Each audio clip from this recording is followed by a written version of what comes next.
Pergunta aqui do Rafael Melo, do canal Rafa Melo. Renato, você fez 2 críticas à arbitragem nos últimos jogos. Na partida de hoje, o Flamengo teve um pênalti marcado de maneira equivocada. Qual a sua opinião sobre o caso? Não seria o momento de se posicionar contra essas decisões, mesmo sendo favorecido, para uma evolução do nosso futebol, que você também citou em entrevistas recentes? Na minha opinião, hoje o Vinícius Gonçalves teve uma excelente atuação. Eu vou falar por quê. No pênalti, eu não vi o lance ainda, mas no jogo ele teve a convicção de marcar o pênalti na hora. E depois, para tirar qualquer dúvida, ele foi no VAR. E ali eu acho que você não pode ter dúvidas. No momento que você vai ver o lance no VAR, você vai ver de todos os ângulos e você vai ver se realmente foi pênalti ou não. E ele continuou com a convicção dele, viu as imagens, deu o pênalti. As expulsões, no meu entender, foram justas, até porque eu falei com o Diego falou que realmente ficou aborrecido na hora. E os outros gols foram normais, jogadas normais. Então, pelo menos na minha opinião, não é porque o Flamengo venceu, não. Eu sou totalmente a favor da boa arbitragem em todos os jogos. Já falei, eu não quero ser beneficiado.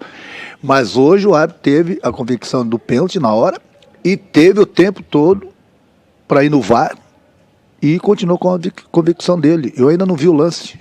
Estou corrido, mal tomei banho ainda no vestiário, não cheguei a ver o lance. Agora, ele tirou todas as dúvidas dele com o VAR. Mas o que eu acho engraçado, já que as pessoas têm opinião e eu respeito, eu acho engraçado que lá em Chapecó ninguém chamou o árbitro para ver se foi pênalti no Gabriel ou não. Aí ele poderia tirar dúvida, poderia nem ter dado o pênalti, mas ele teria ido no VAR e teria visto se foi pênalti ou não. Lá ninguém chamou ele, e o pênalti foi legítimo, e o goleiro tinha que ser expulso. E ninguém chamou o árbitro do jogo. Então eu não estou fugindo da resposta, eu já dei a resposta aqui. Então ele teve a convicção no momento, foi no VAR, tirou as dúvidas dele, eu ainda não vi o lance, marcou pênalti.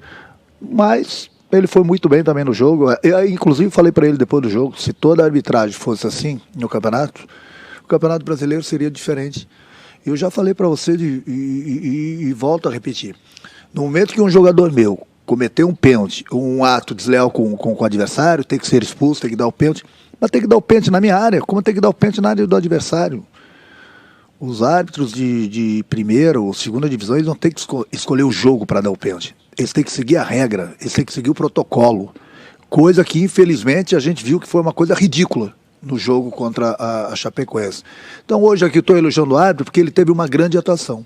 Eu vou ver o vídeo depois, vou ver se foi pênalti ou não, mas aqui eu falei, se no momento ele teve a convicção, foi no VAR, olhou as imagens e viu que foi pênalti, ele deu pênalti. Ponto final. É isso que tinha que falar da arbitragem. Monique Danello, TNT Esportes. Renato, boa noite. O Gabi chega hoje à marca de 100 gols pelo Flamengo em 142 jogos. Você conhece bem a grandeza desse clube. Em que patamar você diria que o Gabriel está na história do Flamengo, depois das marcas alcançadas e dos títulos conquistados até aqui? Ele está na galeria dos grandes jogadores que atuaram com a camisa do Flamengo. É um jogador em destaque. É o 100º gol dele, e merecidamente, porque realmente ele faz muitos gols. Fez 2 gols, inclusive, na final da Libertadores. Tem conquistado títulos, como outros grandes jogadores também já fizeram isso. Então ele entra na galeria dos grandes jogadores. Hoje ele está nessa galeria, mas a gente não pode esquecer dos jogadores do passado também que estão nessa galeria.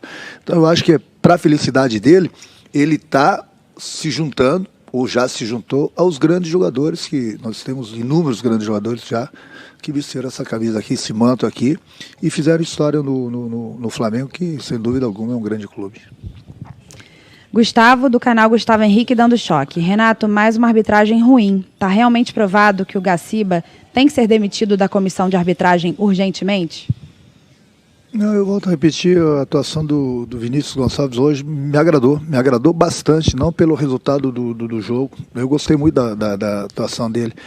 Quanto ao Gaciba, as pessoas acham que eu tenho alguma coisa contra o Gaciba, eu não tenho nada contra o Gaciba. Eu quero somente que nós tenhamos uma arbitragem em todos os jogos, principalmente com o VAR, uma boa arbitragem em todos os jogos. A gente não pode toda rodada ter problema com a arbitragem, tendo o VAR. É inadmissível isso. Então não é porque o Gaciba é o chefe da arbitragem, é ele que escala, ele tem que saber o que ele está fazendo. Não tenho nada contra ele, não. Pelo contrário, ele é até meu conterrâneo. Agora, a gente espera que as arbitragens, principalmente, volto a repetir, com o VAR, é inadmissível, as pessoas têm que entender isso, inadmissível você errar com essa ferramenta. Inadmissível. Você tem todas as imagens. É só o VAR chamar, na hora certa, em todos os lances duvidosos dentro da área. Não é o VAR que tem que falar pro árbitro, não foi pênalti. Não é o VAR. Ele tem que chamar, o árbitro é o cara que manda no jogo. Então quem manda no jogo tem que decidir se foi pênalti ou não. O VAR tem que chamar o árbitro. Qualquer dúvida, chama o árbitro. E é aí que eu falo que é inadmissível o árbitro errar, porque ele tem as imagens, ele tem a ferramenta. Então, se a gente está tendo problema, já o ano passado nós já tivemos, esse ano a gente está tendo problema de arbitragem, o que nós profissionais do futebol, eu como treinador, os jogadores, enfim, vocês da imprensa, a gente espera que a gente tenha o mínimo possível de erros da arbitragem, justamente por causa dessa ferramenta. Não adianta ter essa ferramenta e a cada rodada do campeonato, esse clube, aquele clube, ou vários clubes reclamando da arbitragem. Uma ferramenta dessa é inadmissível. Essa é a minha opinião. Não tenho nada contra o Gaciba, não. O Gaciba, qualquer outra pessoa. Eu acho que a gente tem que dar um jeito para que a gente não tenha esse problema em todas as rodadas durante o campeonato. Porque todo mundo chia. Todo mundo chia. Então tem alguma coisa errada. Então é por isso que quando nós temos uma boa arbitragem, eu tenho que elogiar. Da mesma forma que eu não gosto de falar de arbitragem, principalmente quando eles erram, justamente por isso. Tem o VAR. Tem a ferramenta. Não vai usar a ferramenta por quê? É isso que eu não entendo. Isso que eu não entendo. Tenha dúvida? Chama o árbitro. Joga a banana para ele. Joga a dinamite para ele. Deixa ele decidir. O que não pode é o cara do VAR decidir. Se foi pênalti ou não. Muitas vezes o cara do VAR, nem árbitro ele é. Como que ele pode decidir isso? Daqui a pouco num lance desse, duvidoso, ele está decidindo um time para a Série A, para a Série B, um título. Com uma ferramenta dessa, inadmissível. Inadmissível errar. Gabriel Reis, canal Paparazzo Rubro Negro. Boa noite, Renato. Existe uma preocupação da torcida com relação ao time titular chegar com ritmo de jogo na final da Libertadores. Acredita que isso pode começar a acontecer, pelo menos a partir do jogo contra o Corinthians? O que eu posso falar para o torcedor é para ele ficar tranquilo. Nós temos pessoas competentes, pessoas inteligentes, que a gente faz praticamente todos os dias reuniões. E a gente sempre vai buscar o melhor para o clube. O torcedor pode ficar tranquilo que essa preocupação eles não precisam ter. Não precisam ter porque nós profissionais aqui dentro do clube a gente sabe exatamente o que nós estamos fazendo. Então, torcedor, fica tranquilo. Fica tranquilo que vocês vão ver um time no próximo dia 27, aquele Flamengo que vocês estão acostumados a assistirem, a verem. Pode ter certeza que o Flamengo vai estar pronto em todos os sentidos. Sidão Marinho, Litoral News. Boa noite, Renato. No fim do Brasileirão de 2020, o Gabigol afirmou que um time que conquistou a Libertadores em 2019, com uma virada nos minutos finais, nunca poderia desistir de ser campeão do Campeonato Brasileiro, mesmo com uma desvantagem na pontuação. Esse é o mesmo pensamento que você e seu elenco possuem, mesmo com 11 pontos a menos que o líder? Sim, é lógico. Por isso que hoje eu usei, inclusive, alguns jogadores que no próximo dia 27 vão jogar. Agora, alguns jogadores, o que eu falo, eles estavam no limite deles. Se põe para jogar, não vai jogar dia 27. Nós não desistimos do Campeonato Brasileiro. Nós estamos lutando. Eu falei para vocês já algumas rodadas atrás que enquanto a gente tiver chances matemáticas, a gente vai brigar pelo Brasileiro. Mas não vamos ser burros. Nós vamos brigar pelo Brasileiro com inteligência. Já, exatamente por isso. Não vamos desistir do campeonato, mas ao mesmo tempo a gente tem que fazer as coisas que devem ser feitas para o dia 27 também. Lá atrás, bem lá atrás, eu falei que 3 competições ia complicar. Ia complicar. Então hoje a gente está corrigindo algumas coisinhas que nós cometemos errado lá atrás, e não foi por falta de aviso, mas não vamos mais errar. Nós temos uma decisão no próximo dia 27, e nós estamos fazendo as coisas direitinho. A gente está cuidando do grupo, cuidando dos jogadores que estão no limite, recuperando os jogadores que estão no departamento médico, dando ritmo de jogo para todo mundo, para que no próximo dia 27 a gente possa estar aí, de repente, Deus quiser, com 100% dos jogadores, bem, tanto na parte física, recuperados, e com ritmo de jogo para que a gente possa fazer essa final contra o Palmeiras.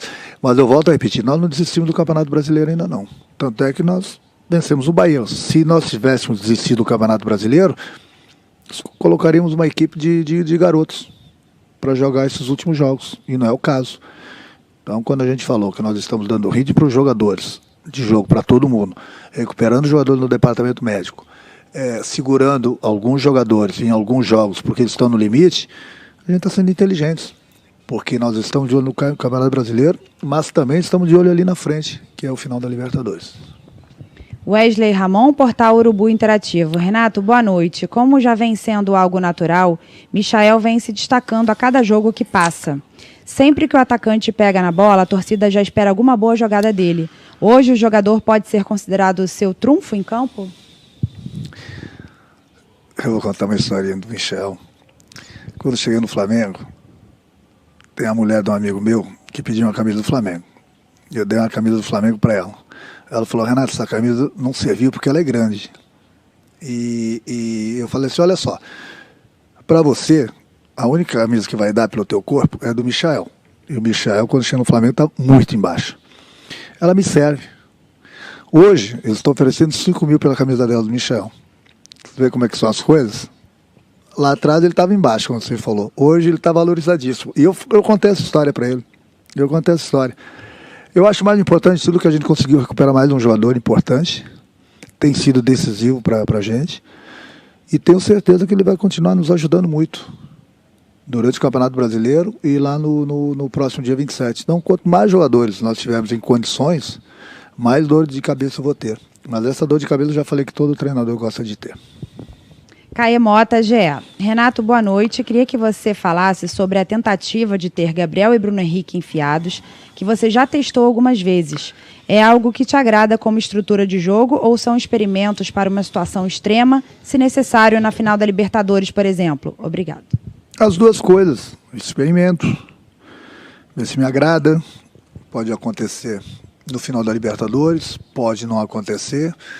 Eu tenho que ir mexendo as peças, eu não posso ficar somente no plano A.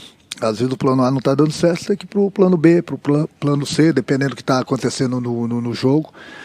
E até porque é uma maneira do próprio Bruno Henrique não se desgastar muito atrás do lateral, até pela sequência de jogos, agora que ele está voltando de lesão. Mas é uma formação que me agrada bastante. Mas o que eu falei, importante é colocar, fazer algumas experiências, para eu tirar algumas dúvidas que eu tenho na cabeça para o dia 27. Sérgio Lobo, Sport TV. Renato, a escalação da equipe hoje sinaliza que o momento agora é de recuperar jogadores fisicamente, clinicamente e de aproveitar os jogos para você experimentar e dar ritmo a outros do elenco? Você planeja nas partidas em Porto Alegre contra a dupla Grenal, antes da viagem a Montevidéu, escalar o time que vai enfrentar o Palmeiras na decisão? O Sérgio Lobo pode ficar tranquilo, que já mandei um recado para o nosso torcedor. Pode ficar tranquilo que a gente sabe o que a gente está fazendo. Os jogadores vão chegar com ritmo de jogo no próximo dia 27. E a gente está fazendo exatamente o que eu falei e o que ele mesmo falou. A gente está recuperando todos os jogadores, dando ritmo para os jogadores. Porque a gente não sabe o que vai acontecer lá na frente. Daqui a pouco eu não dou ritmo para um jogador da posição, daqui a pouco eu não tenho um jogador da posição porque ele se machucou. E aí, eu faço o quê? Eu vou botar o jogador totalmente sem ritmo? Então é por isso que eu falei, nós tem pessoas inteligentes aqui dentro, a gente tem conversado, trocado ideias. E a gente sempre vai buscar o melhor pro clube. Pode ficar tranquilo. Por isso que eu estou tranquilizando o torcedor.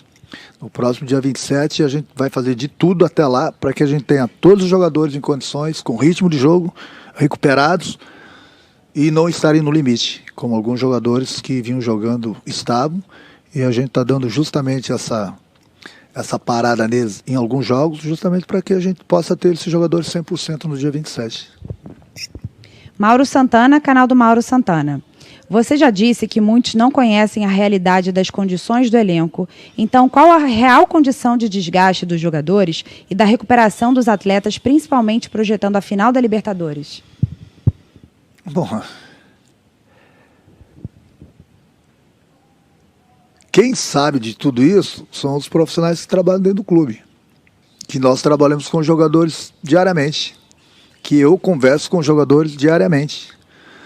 Então, lá atrás eu falei, 3 competições É uma palavra impossível, é difícil de se falar, mas é quase que impossível você vencer as 3 competições.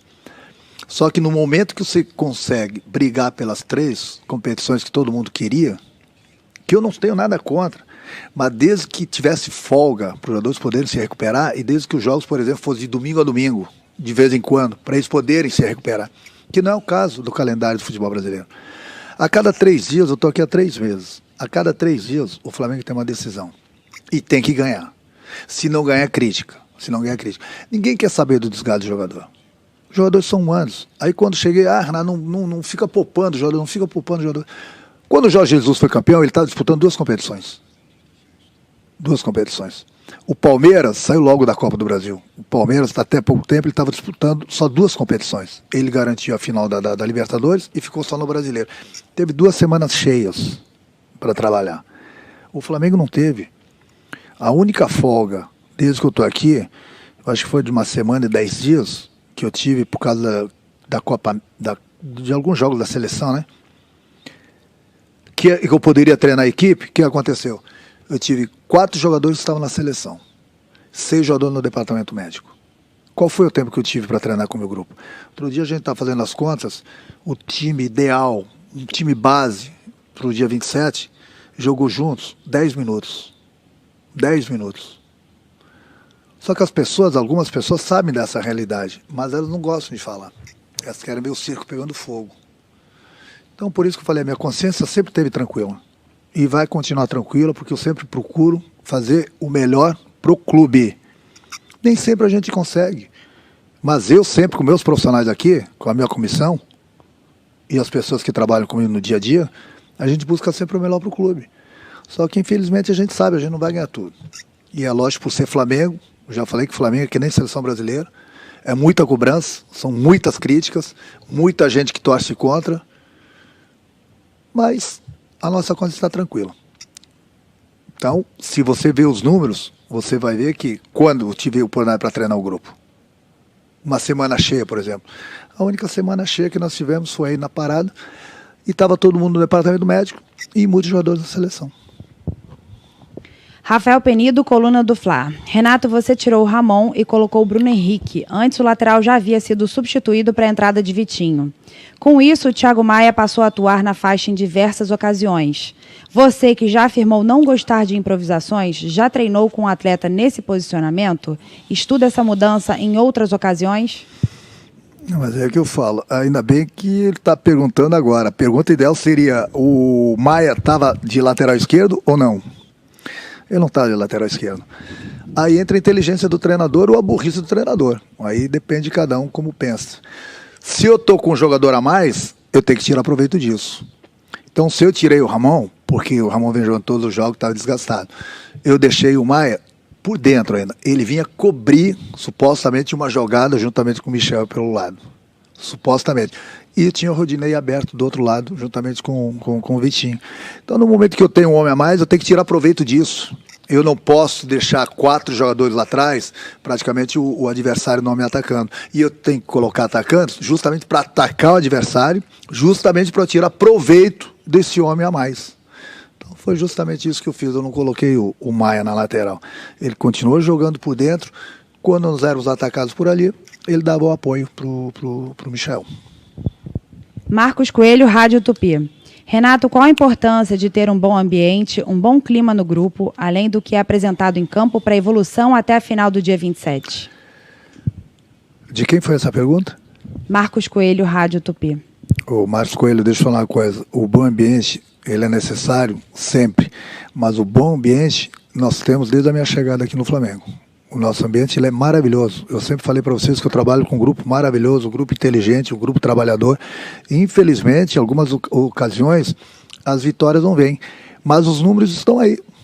Mesmo tendo disputado 3 competições, os números estão aí. Nós não vamos ganhar todos os jogos. Agora, o nosso ambiente sempre foi maravilhoso. Pode ter certeza que ele vai continuar assim. Porque a gente se respeita, a gente converso bastante, troco bastante ideias com o meu grupo. Tem as pessoas por fora que me ajudam bastante também. Então o nosso ambiente ele é muito bom. Quando o torcedor fica bravo, fica triste, a gente entende. Porque nós também estamos tristes em determinados jogos e chateados por a gente não conseguir as vitórias. Então, se o torcedor está chateado, nós também ficamos, nós somos seres humanos, a gente trabalha justamente para dar alegria para o nosso torcedor. Só que a cobrança é muito grande, mas nós não vamos vencer todos os jogos. É por isso que eu digo, nós temos ainda a chance no Campeonato Brasileiro, que a gente está, nós não desistimos ainda, e temos no próximo dia 27 essa decisão da Libertadores, que não é pouca coisa, é muita coisa, entendeu? E com essa energia, com a força da nossa torcida, é algo mais que nós vamos ter para que a gente possa conquistar e dar de presente para o nosso torcedor, porque o torcedor quer ver o Flamengo campeão da Libertadores. Nós todos aqui dentro do clube também. Não tem ninguém torcendo contra. Nós trabalhamos para isso. É isso que eu quero que o torcedor entenda, entendeu? Que a gente trabalha para conquistar. Ninguém pensa diferente do nosso torcedor. Só que quando o torcedor fica chateado, o torcedor pode ficar tranquilo que nós também estamos chateados pelo resultado que não aconteceu. A gente sempre busca o melhor para dar essa alegria para eles. Ninguém fica sorrindo, fica brincando aqui nas derrotas. O nosso ambiente ele é muito bom, mas o torcedor pode ficar tranquilo que nós também ficamos tristes e muito chateados também com as derrotas. Última pergunta, Pedro Henrique Torre, ESPN. Boa noite, Renato. Diego hoje foi novamente capitão da equipe e teve um momento de descontrole que lhe custou uma expulsão desnecessária. O quanto é válido conversar com um jogador experiente de 36 anos e com o grupo sobre a parte mental depois do que ocorreu até visando a final do dia 27? Não, o Diego ele é um excelente capitão. O grupo gosta muito do Diego. O Diego tem, sempre que ele joga, ele tem nos ajudado bastante. Ele tem uma participação muito boa mesmo com o capitão, mesmo quando ele não joga. Hoje mesmo na entrada do campo ele colocou algumas palavras muito boas. E é difícil ver o Diego perder a cabeça como ele perdeu hoje. Ele já pediu desculpa lá pro grupo, ele sabe que ele errou, faz parte. Eu nunca tinha visto o Diego perder a cabeça dessa maneira aí, mas também tem que levar em consideração que lá dentro do campo, cabeça quente, né, ele tomou uma cotovelada, foi lá, não devia ter feito aquilo, ele já pediu desculpas, mas ele é um capitão que a gente respeita, ele tem uma liderança muito grande com o grupo. Eu acho que a melhor forma do ser humano é sentir quando ele errou, é pedir desculpas. Foi o que ele fez hoje, ele está desculpado por nós, tenho certeza que pelo torcedor também. É um jogador que eu já falei, não perde nunca a cabeça, é um jogador importante, é um jogador que está no grupo, e eu acho que o mais importante de tudo é que ele se recuperou da lesão, e enquanto ele esteve em campo, ele nos ajudou. Vai ficar fora do próximo jogo, normal, né? Foi expulso, mas pode ter certeza que ele tem uma liderança muito grande no grupo.